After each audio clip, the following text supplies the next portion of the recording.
নমস্কাৰ জিআৰজি ব্লগলৈ পুনৰবাৰ সকলোকে স্বাগতম জনাইছো। আজি আমি আলোচনা কৰিবলৈ লৈছো সংযুক্ত লোকসেৱা আয়োগৰ পৰীক্ষাত কেনেকৈ অৱতীৰ্ণ হ'ব পাৰি আৰু এই পৰীক্ষা কি আৰু এই পৰীক্ষাত উত্তীৰ্ণ হোৱাৰ পাছত আমি কেনে ধৰণৰ চাকৰি লাভ কৰিব পাৰো তাৰ লগতে এই যিবিলাক চাকৰি সেই চাকৰিবিলাকত দৰমহা কেনে হয় বা অন্যান্য যিখিনি চৰকাৰী সা সুবিধা থাকে সেইখিনি কেনে ধৰণৰ হয় সেই সম্পৰ্কে আজি আমি ভিডিঅ'টোত আলোচনা কৰিম। লগতে এই পৰীক্ষাৰ বাবে কেনেকৈ প্ৰস্তুতি চলাব পাৰি সেই সম্পৰ্কেও আজি ভিডিঅ'টোত আমি আলোচনা কৰিম। এতিয়া আমি প্ৰথম চাই লওঁ যে হোৱাট ইজ UPSC। UPSCৰ ফুল ফৰ্মটো কি? UPSC হ'ল ইউনিয়ন পাব্লিক ছাৰ্ভিচ কমিশ্যন, অৰ্থাৎ সংযুক্ত লোকসেৱা আয়োগ। APSCয়ে যেনেকৈ অসমৰ যিবিলাক A আৰু B গ্ৰেডৰ চাকৰি হয় সেই চাকৰিবিলাকৰ বাবে যেনেকৈ পৰীক্ষা অনুষ্ঠিত কৰে, ঠিক একেদৰে UPSCয়েও কেন্দ্ৰীয় যিবিলাক A আৰু B গ্ৰেডৰ চাকৰি হয় সেই চাকৰিবিলাকৰ কাৰণে পৰীক্ষা অনুষ্ঠিত কৰা এখন আয়োগ। UPSC is India's central agency which conducts exam like civil service exam মানে CSE to recruit candidates into top government services like IAS, IPS, IFS, etc. অৰ্থাৎ UPSC এটা চেন্ট্ৰেল এজেঞ্চি হয় যিটোৱে কি কৰে চিভিল সাৰ্ভিস এক্সাম কণ্ডাক্ট কৰে আৰু এই চিভিল সাৰ্ভিস এক্সাম কণ্ডাক্ট কৰা হয় IAS, IPS, IFSৰ দৰে যিবিলাক চাকৰি হয় সেই চাকৰিবিলাকৰ বাবে। এতিয়া UPSC সাৰ্ভিসৰ আন্ডাৰত যিখিনি চাকৰি থাকে তাৰ সবিশেষ তথ্যখিনি তোমালোকে চোৱাচোন। অল ইণ্ডিয়া সাৰ্ভিসেছ, ইণ্ডিয়ান এডমিনিষ্ট্ৰেটিভ সাৰ্ভিসেছ অৰ্থাৎ IAS। নেক্সট আহিলে ইণ্ডিয়ান ফৰেইন সাৰ্ভিস অৰ্থাৎ IFS। নেক্সট আহিলে ইণ্ডিয়ান পুলিচ সাৰ্ভিস মানে IPS। এই তিনিটা সেৱাৰ বাবে কি কৰে UPSCয়ে পৰীক্ষা অনুষ্ঠিত কৰে। ইয়াতে গ্ৰুপ A আৰু গ্ৰুপ Bৰ পোষ্ট থাকে। সেই পোষ্টবিলাক চোৱা। Group A services or central services. Group Aত পৰে Indian audit and account service, Indian civil account service, Indian corporate law service. Next আহিলে Indian defence account service. Next আহিলে Indian defence state service. Next আহিলে Indian information service junior grade, Indian postal service group. Next আহিলে Indian PNT accounts and finance service. Next আহিলে Indian railway protection force service. Next আহিলে Indian revenue service, revenue সাৰ্ভিসত পৰিব customs and indirect taxes. Next আহিলে Indian revenue service income tax. Next আহিলে Indian trade service. Group বিখিনি হ'ল arm forces headquarters Delhi, Andaman and Nicobar island, Lakshadweep, Daman and Diu and Dadra Nagar Haveli civil service. Next আহিলে Delhi, Andaman and Nicobar island, Lakshadweep, Daman and Diu and Dadra Nagar Haveli police service.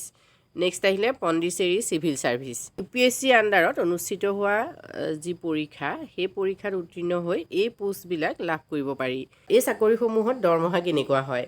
বিশেষকৈ UPSCৰ যিবিলাক job হয় সেই জববিলাকত 10 pay মেট্ৰিক্সত দৰমহা দিয়া হয় আৰু ইয়াৰ পে বেণ্ড হ'ল 56,100ৰ পৰা 2,50,000 অৰ্থাৎ 56,100 টকাৰ পৰা 2,50,000 টকা হ'ল ইয়াৰ পে বেণ্ড। ইয়াৰ উপৰিও অন্যান্য কিছুমান সা সুবিধা দিয়া হয়। UPSC job salary of IAS officer, IAS SDM বা আণ্ডাৰ ছেক্ৰেটাৰী, এছিষ্টেণ্ট ছেক্ৰেটাৰী এইবিলাকৰ years of services 1 to 4 years, grade pay 5,400 আৰু বেছিক চেলাৰী হয় গৈ 56,100। তেনেকৈ ADM deputy secretary, under secretary 5 to 8 yearsৰ ভিতৰত তেওঁলোকৰ গ্ৰেড পে হয় 6,600 আৰু নেক্সট আহিলে 67,700।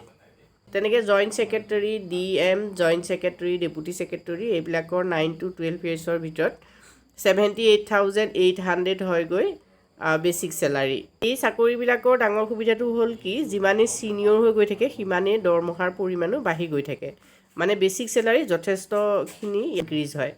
ইণ্ডিয়ান ৰেভিনিউ সাৰ্ভিস অফিচাৰৰ যিবিলাক পোষ্ট হয় যেনে ইনকাম টেক্স এছিষ্টেণ্ট কমিশ্যনাৰ তেওঁলোকৰ পে স্কেল হ'ল 15,600 to 39,100 প্লাছ গ্ৰেড পে 5,400। ঠিক তেনেকৈ ইনকাম টেক্স জইণ্ট কমিশ্যনাৰৰ 15,600 to 39,100 plus grade pay 6,600. Income tax deputy কমিশ্যনাৰৰ 15,600 to 39,100 প্লাছ গ্ৰেড পে 7,600 তেনেকৈ additional commissioner of income tax 37,400 to 67,000 plus grade pay 8,700 income tax কমিশ্যনাৰৰ 37,400 to 67,000 plus grade pay 10,000 next আহিলে principal chief commissioner of income tax তেওঁৰ 80,000 fixed হয়।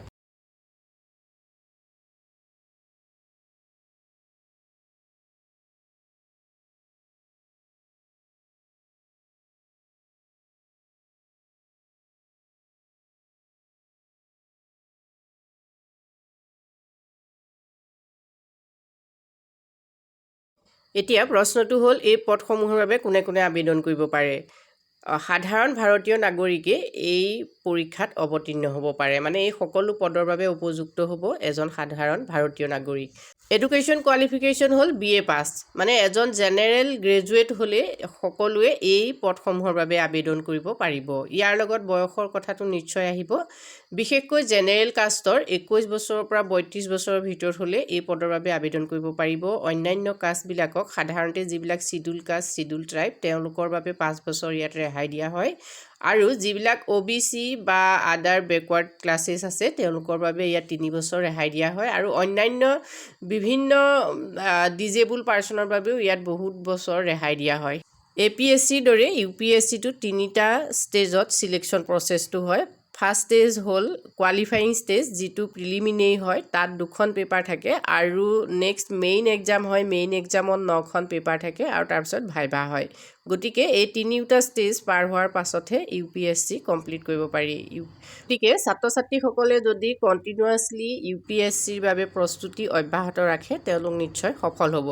APSCয়ে হওক বা UPSCয়ে হওক, এই